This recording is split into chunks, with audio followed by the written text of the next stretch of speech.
Hi, everyone. Today we're stepping into a story that begins quietly with a folding chair, a polished uniform, and a father who only wanted to see his son walk across a stage. But what unfolded became a moment no one in that crowd would ever forget. Not because it was loud, not because it was dramatic, but because it was honest and it exposed how easy it is to turn respect into resistance. This could happen to anyone, even you. So before we dive into the story, take a moment to like the video and subscribe, but only if you truly enjoy what I do here. And tell me in the comments, where are you watching from and what time is it right now? Now let me take you to Riverside, California, where a father showed up not to be seen, but to see. The sun hadn't even stretched over the palm trees when Marcus Bellamy was already moving through his small one-story home just east of downtown. The old floorboards creaked beneath his boots, but he moved lightly with the same deliberate quiet he'd carried in Fallujah in Kandahar. The kitchen clock blinked, 5:43 a.m. He didn't need coffee. The adrenaline was enough. Today was the day Isaiah graduated. Laid out across the bed, precisely spaced, were the items Marcus hadn't touched in 5 years. His Marine Corps dress blues, his white gloves, his shine black shoes, his crimson cummerbund, and medals some earned in the sandstorms of Iraq, others during midnight raids in Afghan valleys. They weren't trophies. They were reminders, names, friends, moments that didn't need to be spoken. He dressed slowly, not out of vanity, but out of care. The last time he'd worn the full uniform was at his retirement ceremony. There'd been applause, handshakes, speeches, but today he didn't need any of that. Just a place to sit quietly. Somewhere he could see his son cross a stage and become a man. In the hallway, a voice broke the silence. "You almost ready?" Pop Marcus turned and smiled. Isaiah stood there in a black cap and gown, his gold honor cord tucked neatly under his collar. 18 years old, 6'2" and built like a linebacker, but his voice still held that respectful tone he'd been raised on. "Yeah," Marcus said. "You?" Isaiah nodded, then paused.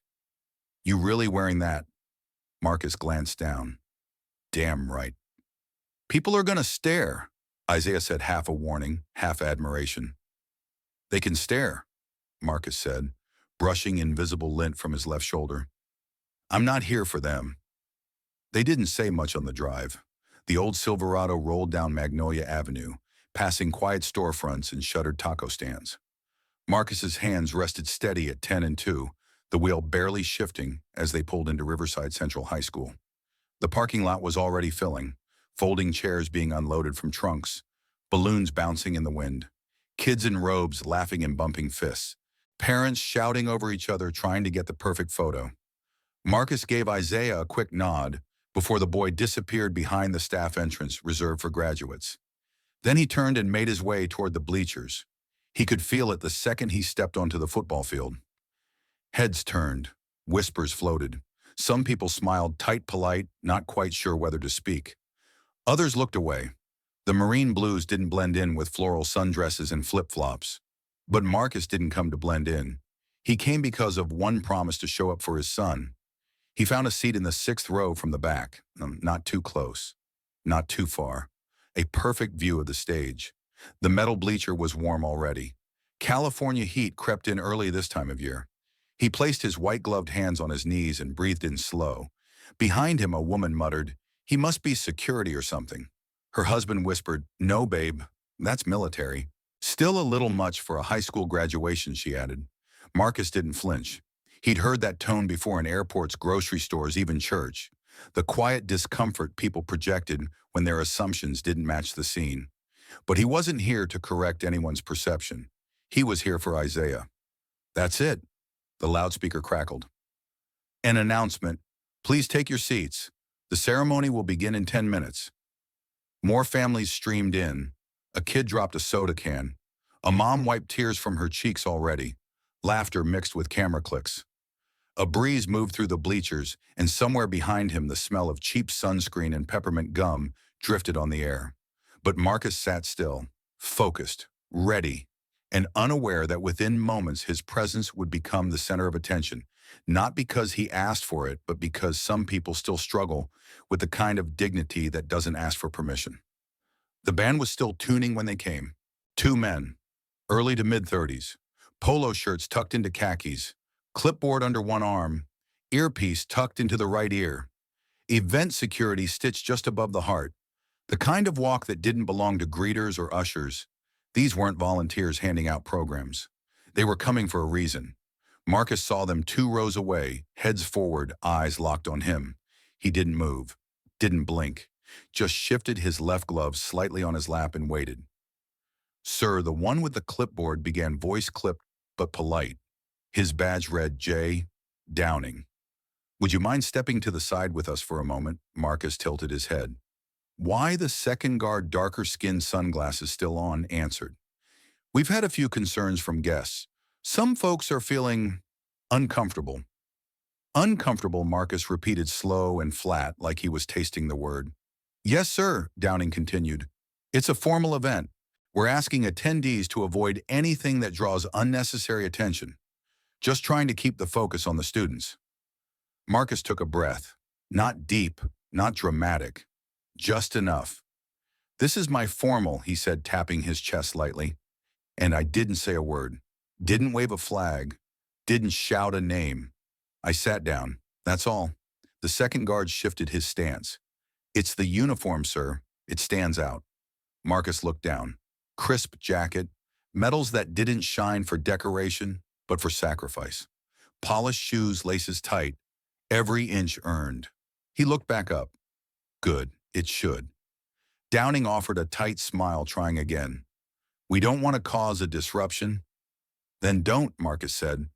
A few rows ahead, someone turned slightly.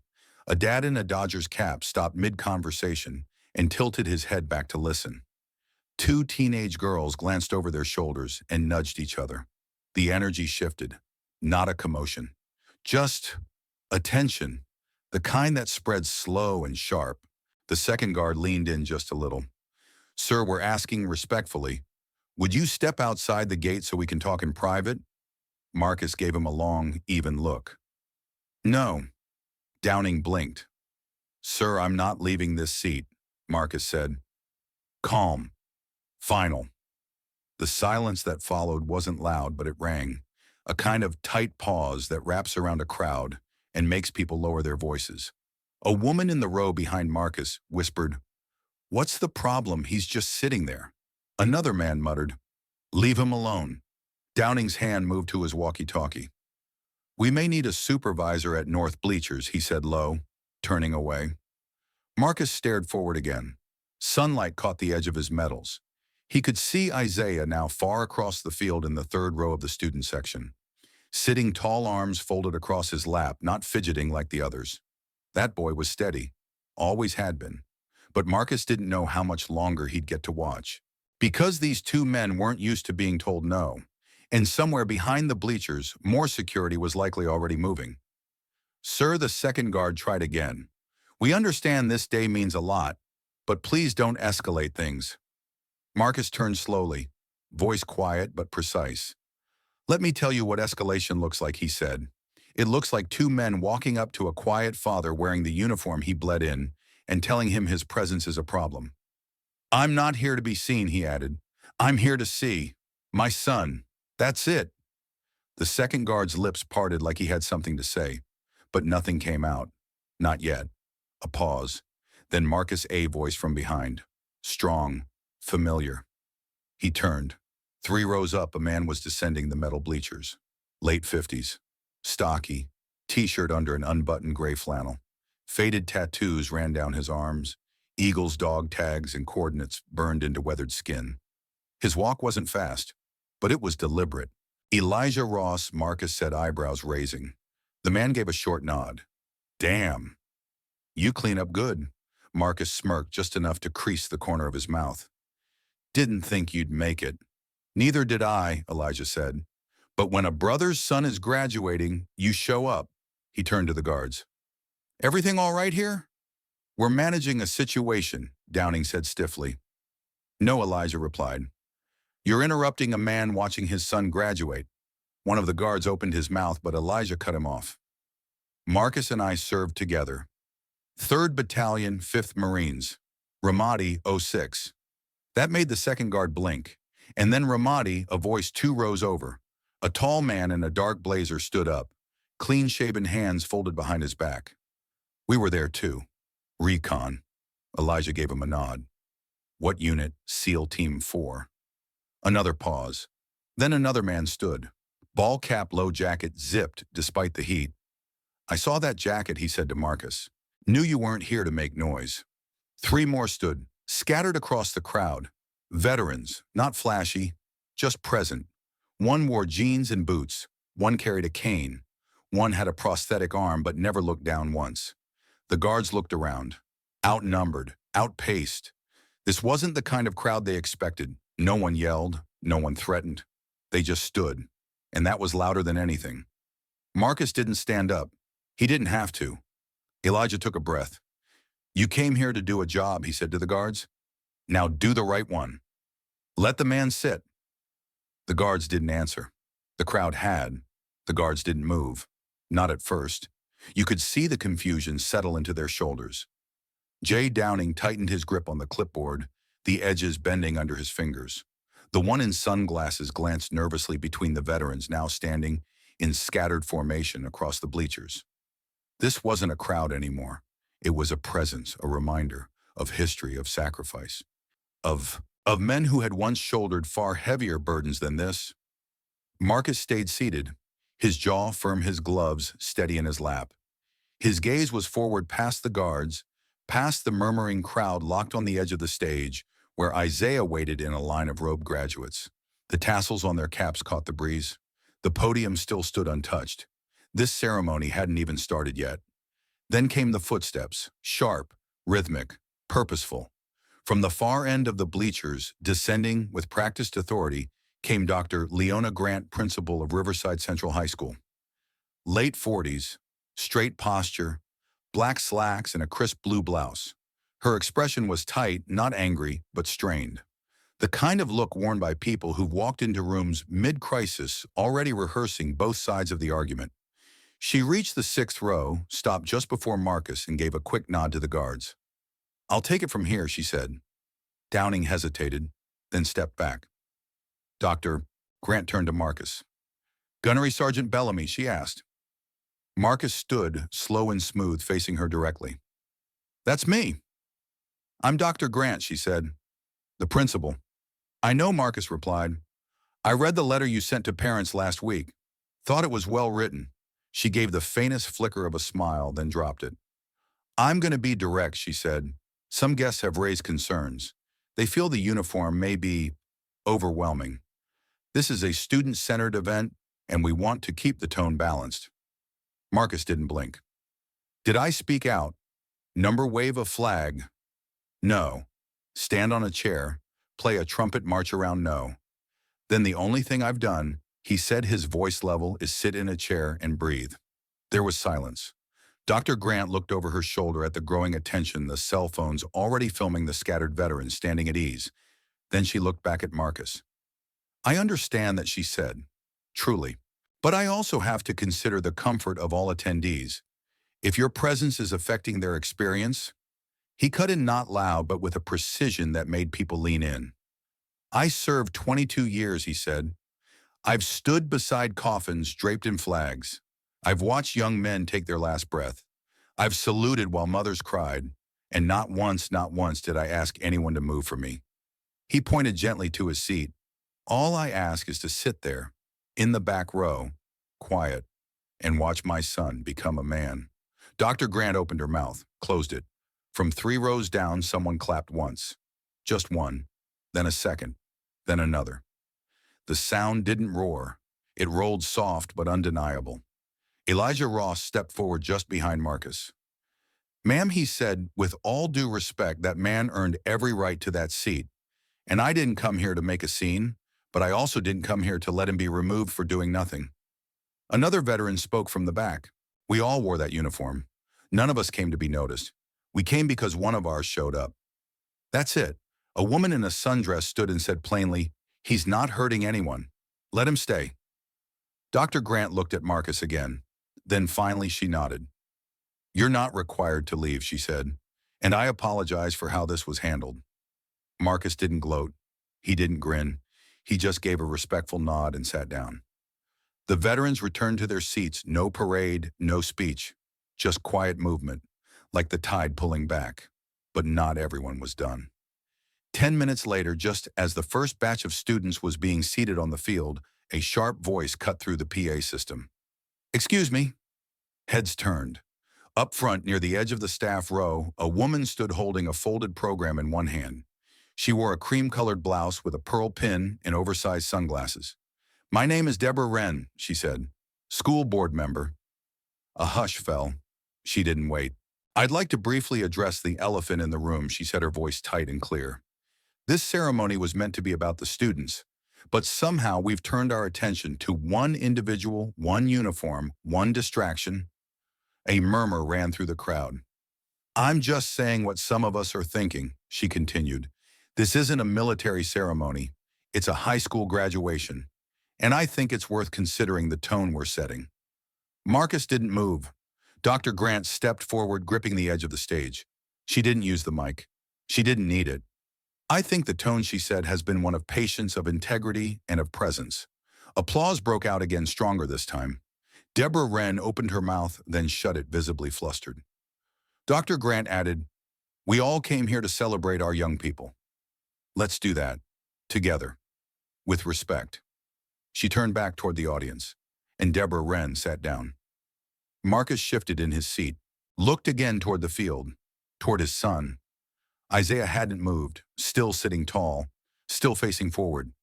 But just before the names were called, Isaiah turned his head just slightly and gave his father a slow nod. The kind that didn't need explanation.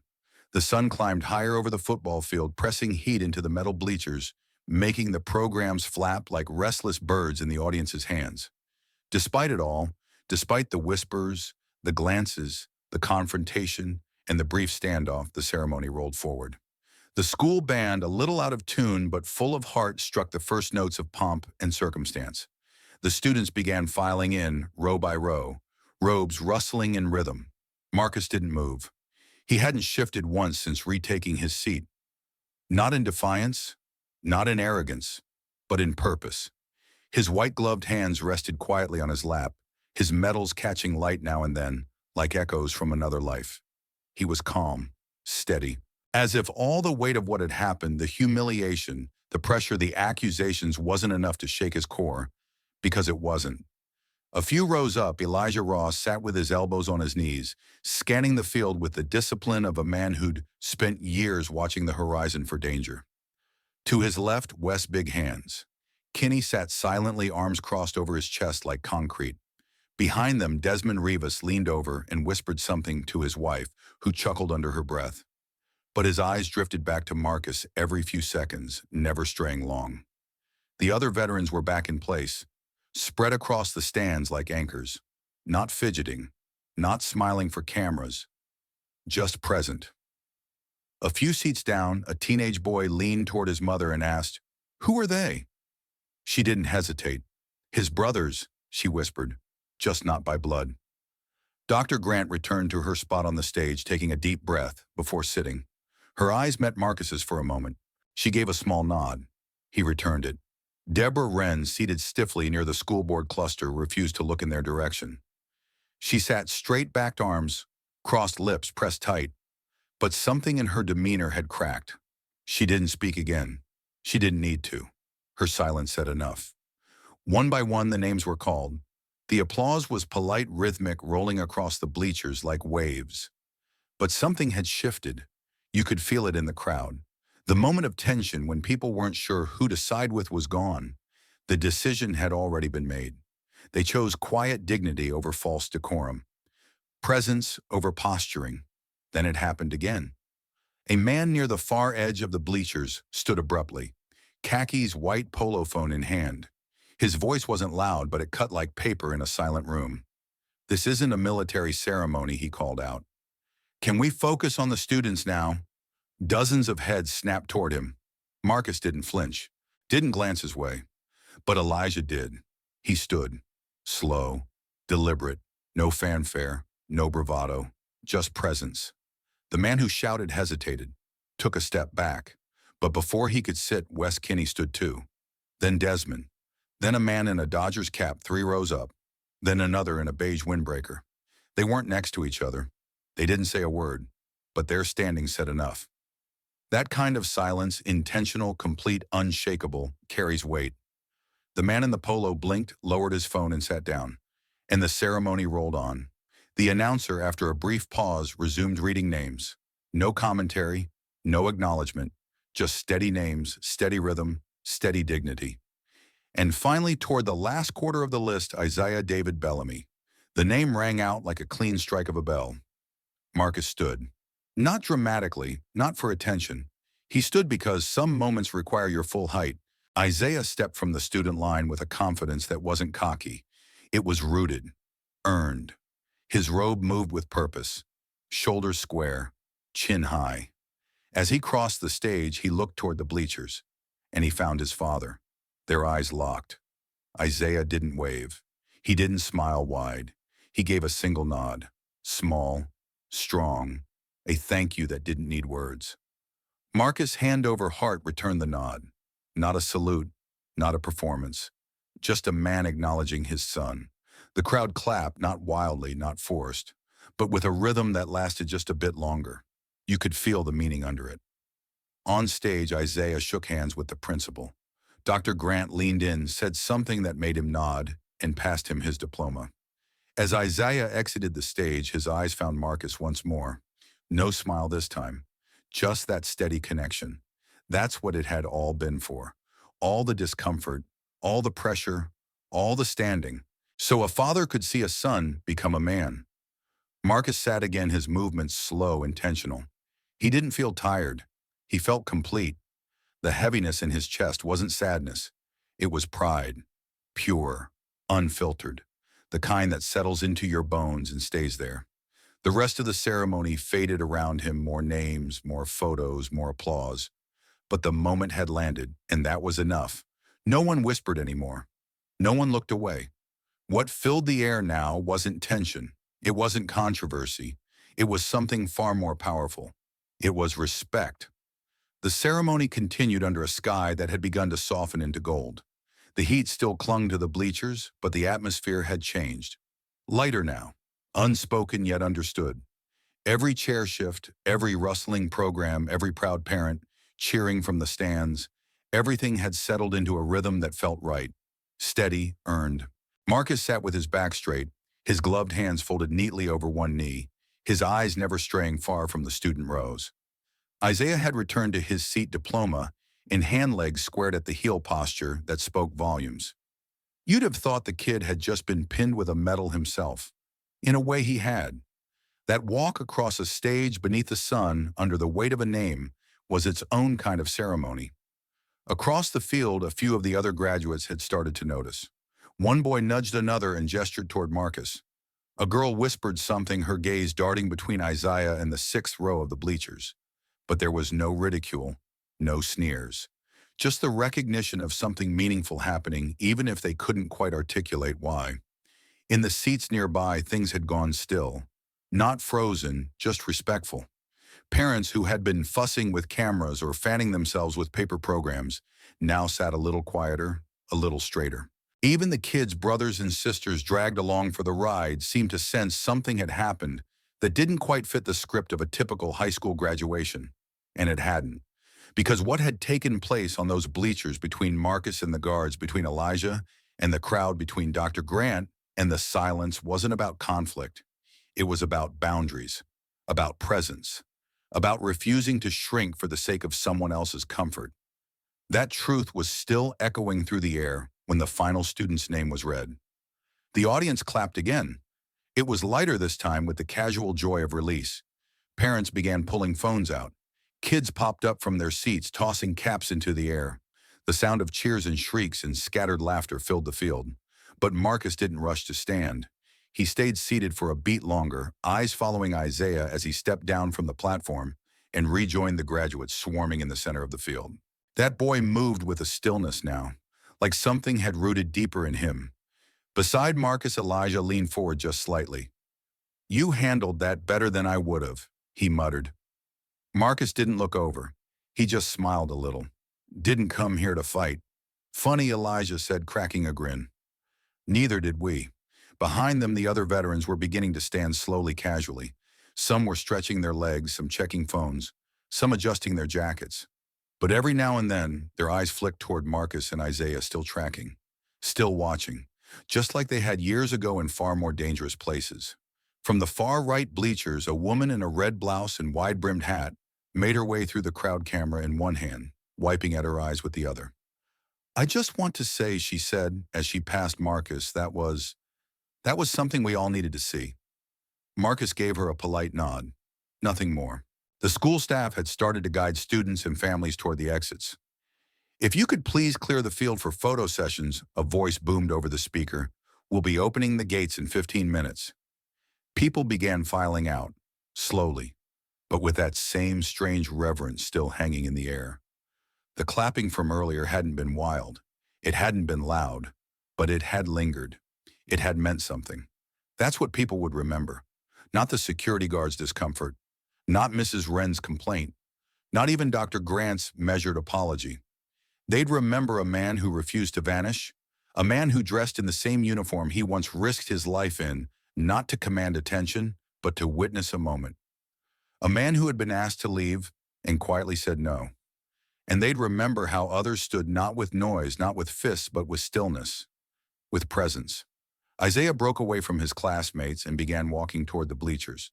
Marcus stood slow and tall, brushing his gloved hands together as the young man approached. They didn't embrace right away. They just stood a foot apart, looking at each other. "Didn't expect all that," Isaiah said quietly. "Neither did I," Marcus replied. "You good I am now?" Isaiah nodded. "You stayed. I always will." They didn't say anything more. Marcus reached out and placed one hand on his son's shoulder. Isaiah placed one over it, and for one long, unbroken second, the world shrank down to just the two of them. The father who refused to be erased, the son who walked taller because of it. Behind them, Elijah raised his phone and took a picture, not staged, not posed, just captured, just truth. One moment. That's all Marcus ever wanted, and he got it. Sometimes we think power has to be loud, has to roar, has to shout, has to shove its way into the spotlight. But real power, the kind that humbles people, the kind that teaches without preaching, often moves in silence. It sits in a chair. It waits patiently. It stands only when the moment asks for it. That's what Marcus Bellamy reminded us that day. He didn't demand respect. He simply brought it with him. And when that respect was challenged, he didn't fight back with rage. He stayed seated, calm, steady, letting the truth of his presence speak louder than any argument. And when others saw that dignity, they rose not to defend him, but to remind the world that some people are never alone, especially not when they show up for the right reasons. To all the fathers out there, the veterans, the silent warriors in our communities, you may not ask for applause, but you deserve it. You may not seek the spotlight, but your presence matters. Your stillness teaches, your restraint leads. So the next time someone tells you to shrink, to fade, to be less than who you are, remember this story. Remember that showing up matters. Standing your ground when done with humility and purpose can shift the course of a day, or even a life. And if you ever doubt it, just think of a man in dress blues sitting in the back row, waiting for his son's name to be called. Because in that moment, the entire stadium learned what real strength looks like.